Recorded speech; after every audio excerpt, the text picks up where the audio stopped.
Hey, friends and family, We've Got Issues. I welcome you guys to this episode of a group of friends who like to get together and discuss the topics of the day and the topics of our lives that may hopefully be resonant with you and get your feedback on how the issues that we're bringing actually pertain to you in your own life. My name is Nick Cates here in Los Angeles, and my good friends of more than 40 years are here with me as always. We got Darin Gray. Hey, yo, Detroit's own, and that's right, and we got Ron Evans. Hey, jet lagged, only got 4 hours sleep. The plane was delayed, and it was good to see you guys this weekend. But now I'm back here and looking forward to a good night's sleep. Absolutely. So as usual, we ask you guys to engage with us via comments and to like and share this if it ends up being something that you enjoy and you think other people will too. So with that, we are going to get right into it. And every week we have one of us who leads the discussion with their topic of the week. And today we're going to pass it off to Darin Gray. Tell us what's on your mind, brother. What's on my mind is the grass is blue. And we have a quick clip to sort of explain that. So roll tape. Let's tee that up for the people.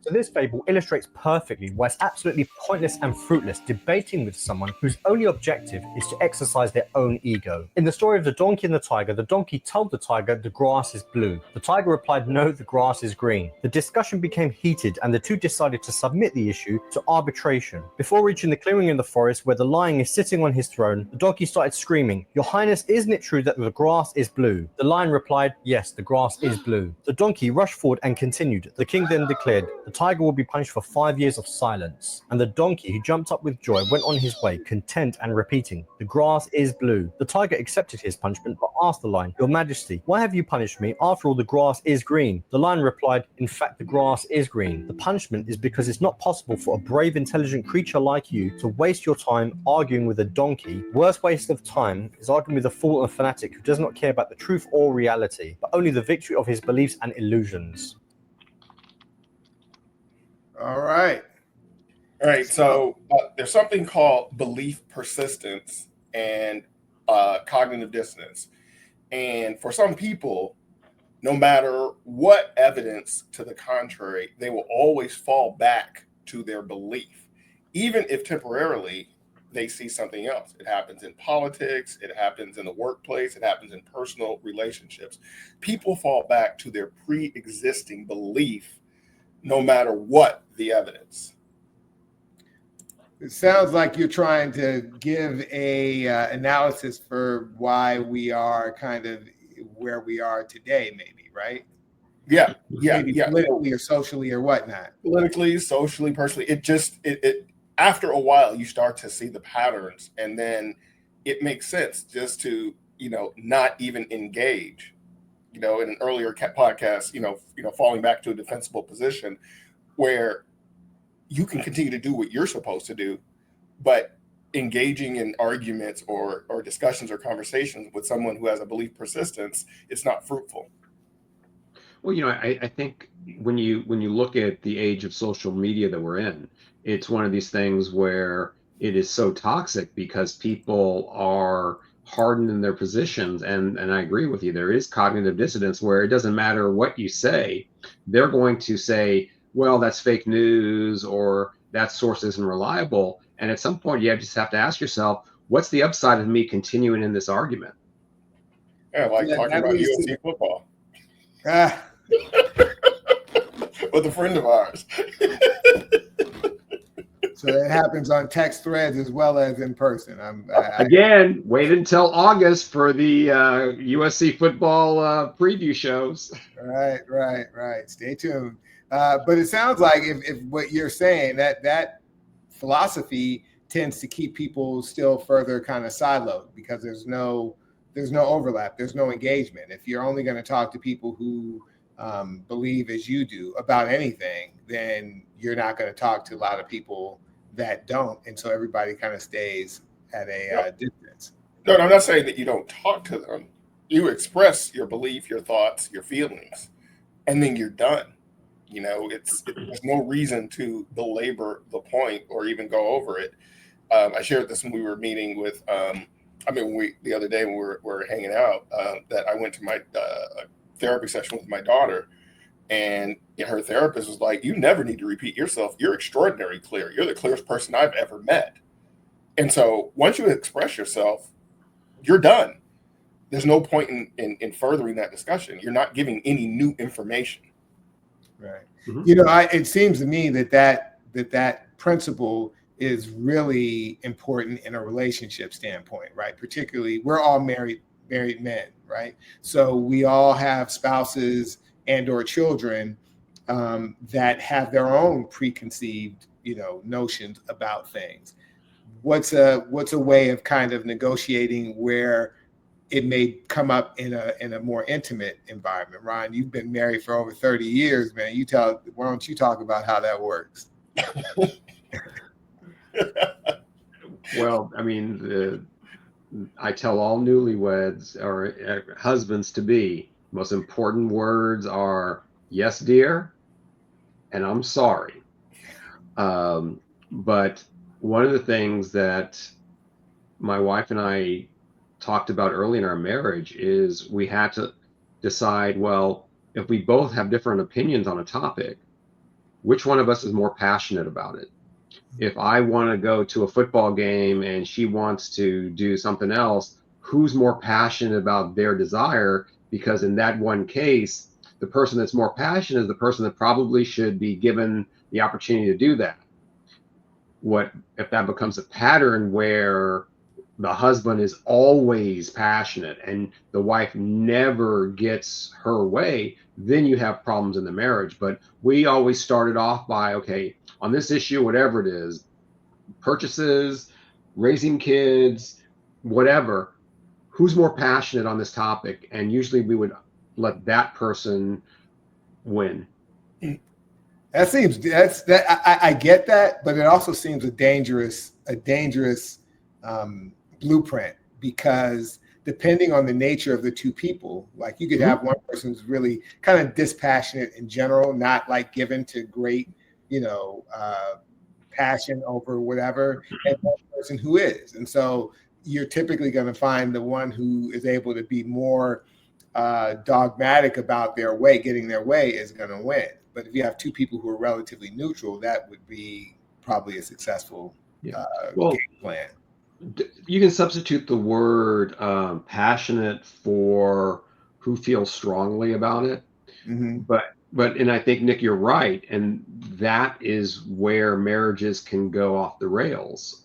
Mm-hmm. Because if one person is always the one that has to win, you don't have a healthy relationship. Mm-hmm. And that's an indication of it. So you're right. You have to be able to say, you know what? It's my wife. My wife is really feeling this. I'm not feeling it as much, but I'm not as committed or passionate about it as she is. So I'm just going to let this one go. Right. Darin, you've been married a long time too. So what's your feeling on that possibility there? Well, like in our earlier discussion, I'm very mission focused.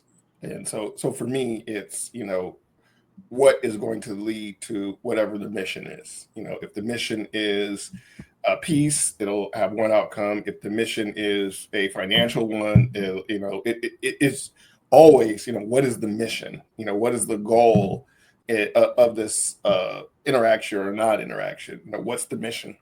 Mm-hmm. One thing that comes to my mind is that, being able to negotiate with somebody, or discuss various points of view with somebody successfully has to do with trust, right? You need to be able to trust that the other person is as open to negotiating or to seeing the other side as you are. And whether it's in politics, which we spend a lot of time on, or people's personal perceptions about, the other side, so to speak. I think the breakdown in trust that, maybe there's something to be learned by hearing the other person and not just defaulting to my way of being, allows there to be that. And particularly in marriage, I think in my marriage, that's one of the things I try and focus on, is that we trust each other. So therefore, to your point, Ron, we're looking for the mutual win as opposed to whose way is right.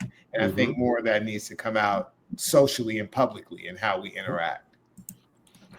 Well, Nick, I wonder how you identify couples that strategy would work and versus those that wouldn't, because I think about our friends in Denver, and I look at their marriage. We see them, and we go up there at least every other year, and they are just a joy to observe because they are equally yoked and no one's getting over on anyone else. And it's just, you can tell that there's love there and there's communication. And I feel that there's negotiation, and it's from a place of love. And I'm not sure what the secret sauce is there, but I can see it, and it's just wonderful to observe. Yeah. Well, you can still come from a place of love, but you also have to look at reality, right? If people can have a true belief system and be honest about their belief system, and it can conflict with yours. So it's not just about love and trust. It's more about empathy, cognitive empathy, being able to see, not emotional empathy, but cognitive empathy, be able to see through the other person's eyes and see how they come to their conclusion, whether you agree with it or not. Right. I agree that agreement, I often say in my own relationship and how I approach the world, that agreement is not important, is not essential. Understanding is essential, because if you can understand how the other person comes to the conclusion that they do, then you can have an appreciation, and you can maybe fall back and say, you know what, you take this one. And this is how I look at democracy, right? I look at democracy as everybody collectively saying that we have one goal. We have one team that needs to win, and it's the country, right? So I can lose a battle and still win the war, right? I have to be willing to not get my way and see somebody else get their way, knowing that my turn is coming, right? But the zero-sum game of it is what is keeping everybody trapped. That if the other side wins, I automatically lose. And that's no way to run a country, nor is it a way to run relationships. And again, going back to being mission focused, like you have to determine, what is my goal? What am I trying to accomplish? And in doing that, you can yield ground, you can take ground, you can disengage altogether. It's what's the mission. And in a country, the mission is security, safety, prosperity. And if you aren't focused on the same mission, then you do lose. So, Darin, in your example, is your spouse your adversary? Well, it's not an adversarial relationship. It is, you, in every situation where you have more than one person, you have different perspectives. And you have to know that the different perspectives will approach a problem or a challenge differently. And so it's not an adversarial relationship. It's just trying to, even on the same team, you're trying to figure out how to accomplish the mission. You see that in sports a lot, right? Yeah. I'll chime in on that too, because I'll be honest, like today, my wife is not happy with me. She left town for a business trip or whatever, and she was not happy with how I provided for her safety in a certain way, like making sure that her ride back from the airport when she comes back was going to be, arranged and whatnot, since she's coming back late. And her perception of that, about why I was that way, caused her to be disappointed. Well, I have a different view about what happened there or whatever, right? So here's where trust comes in, right? You have some turns at bat where, you both know that at the end of the day, there's a love there or whatever. And you may be wrong about a particular thing, but Ron, to your point about yes, dear, and thank you, I think in this case, my best plan of action is to say, I'm sorry, and just going, no matter who's right about it, just say I'm sorry and just, try and move forward. So so what you should have said is, I'm sorry for getting you Uber Comfort instead of Uber Black. It won't happen again. Exactly. But also, that sometimes doesn't solve the issue. Like with one of my sibs and my mom, my mom was like, I'm sorry for the situation. My sib was like, well, sorry's not good enough. And my mom's like, I can offer you nothing else. And the same, with my kids. Sometimes I'm sorry is just not good enough, because that for them, that's not the end of it. And so what you end up doing is staying focused on, well, what's my goal then? But that goes back to the point we're making earlier, and I think it's a global point, is that some people are not to be satisfied. Once they don't get what they want, there's no coming back from that.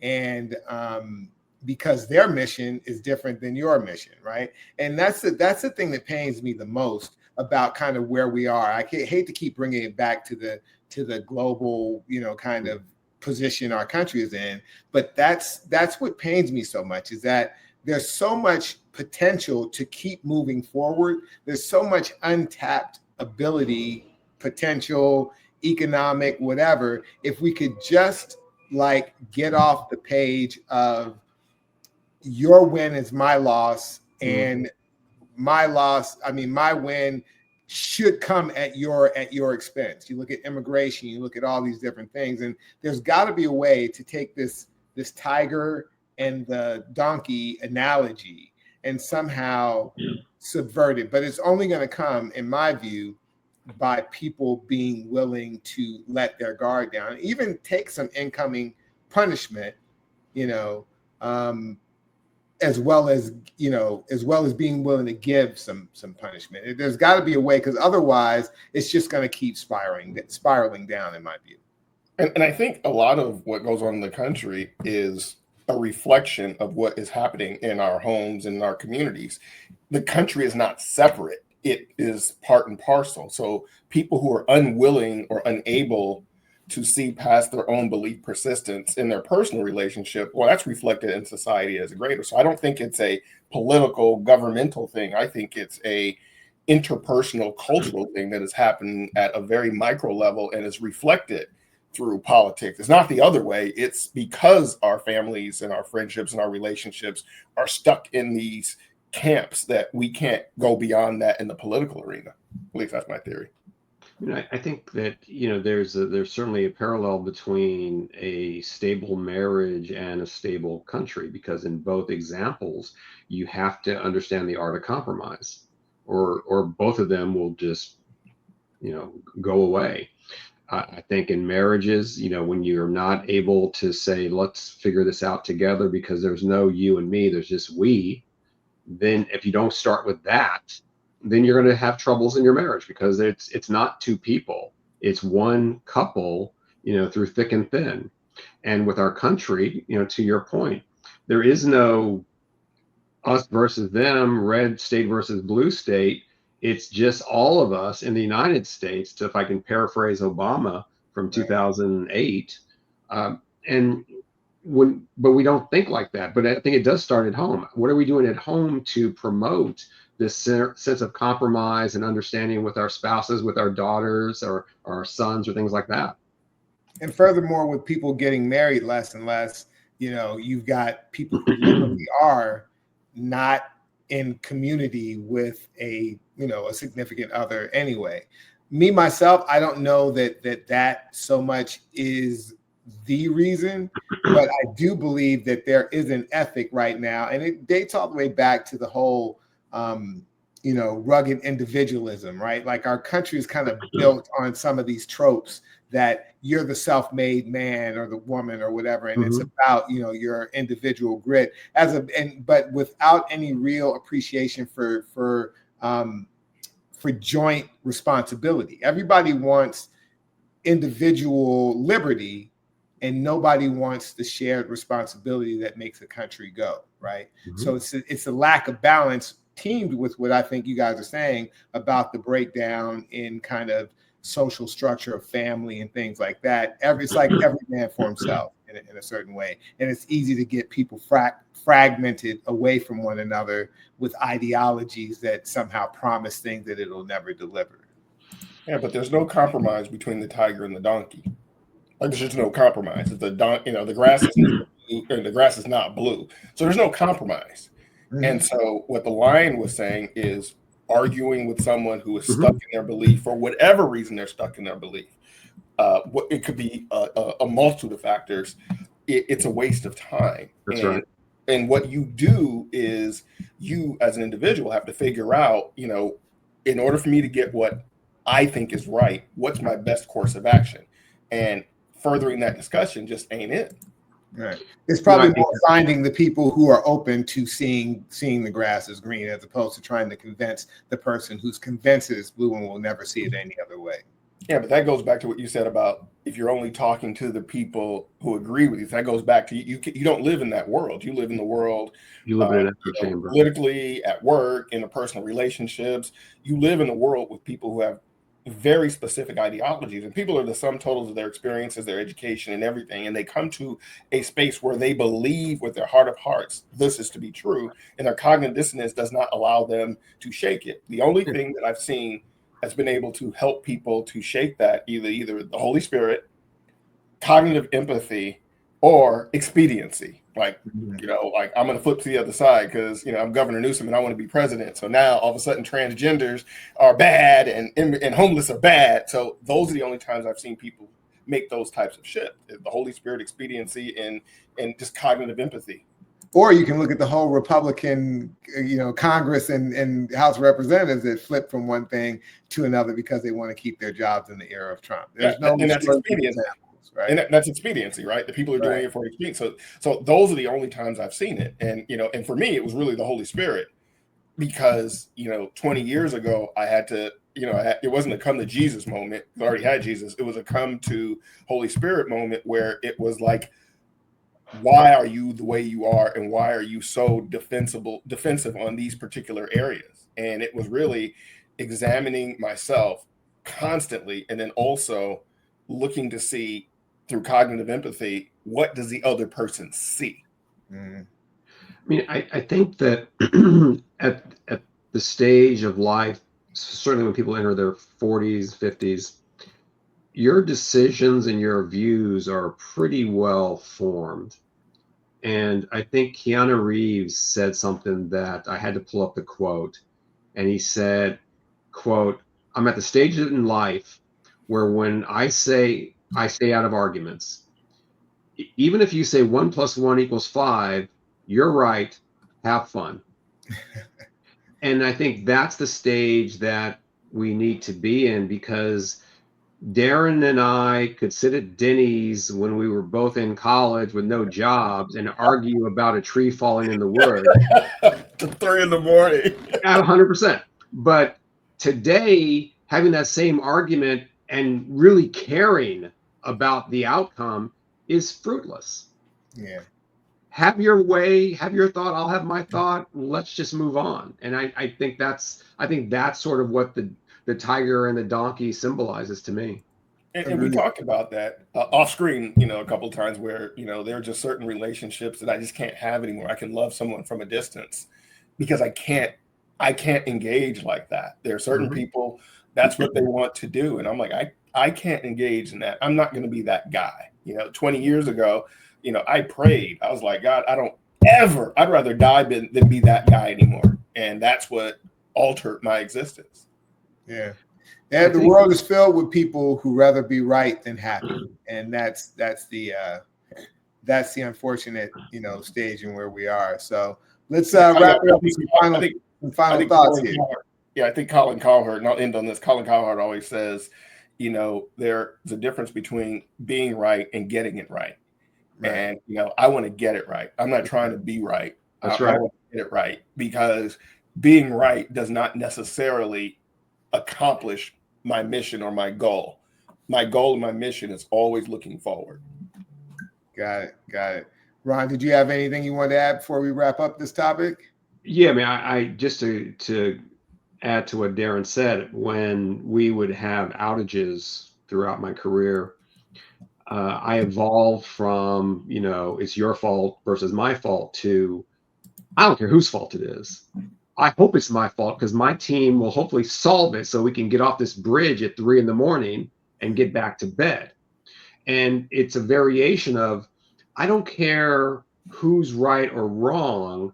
Let's do what's right, recover the infrastructure, and then move on. And we'll figure out why it happened.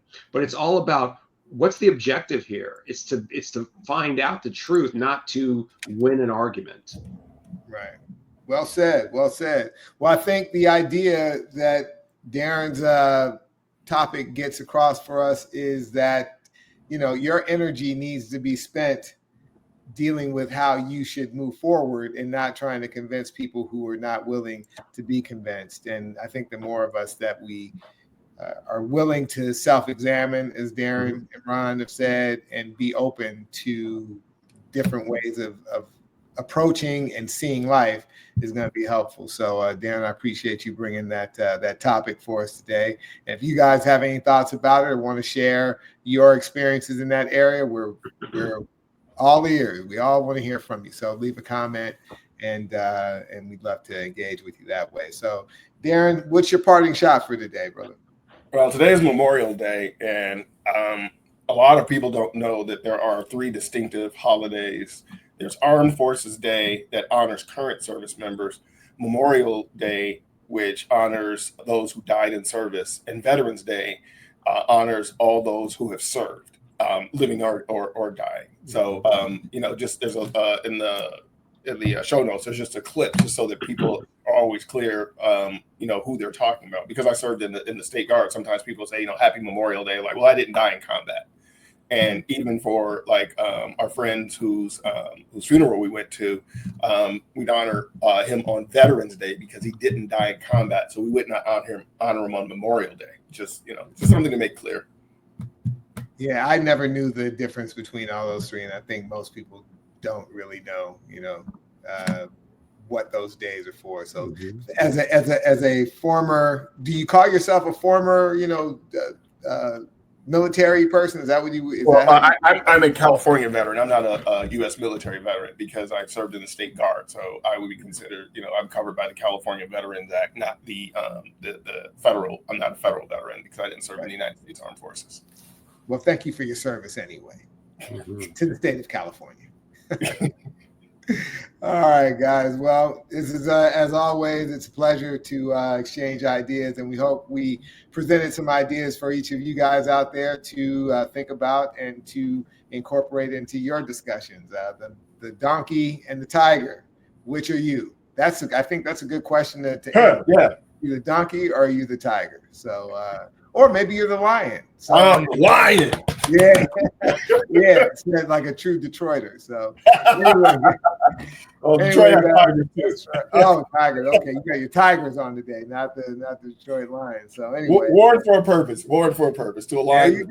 There you go. So anyway, guys, we appreciate you guys being with us, and we hope you'll be with us. Like and subscribe so you see the next episodes when we come out with them.